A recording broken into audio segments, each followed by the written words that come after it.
Okay. So, based sa latest release ng PSA, ang inflation rate natin for March 2026 sa Northern Mindanao is at 4.6%.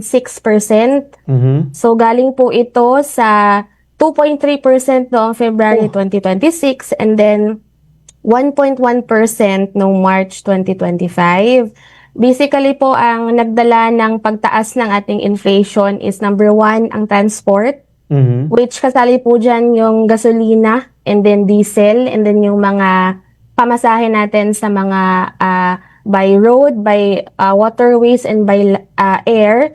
So sa transport po is may 13.8% tayong inflation sa March 2026 from 0.1% sa February 2026. And then, syempre kasunod po ng pagtaas ng gasolina and diesel, tataas po yung mga food and non-alcoholic beverages because ang ating agri-products po, syempre we know that yung transportation cost from the farm to market, kung mataas na yung gasolina and crudo, tataas po talaga yung mga presyo ng bilihin for food and non-alcoholic beverages. So,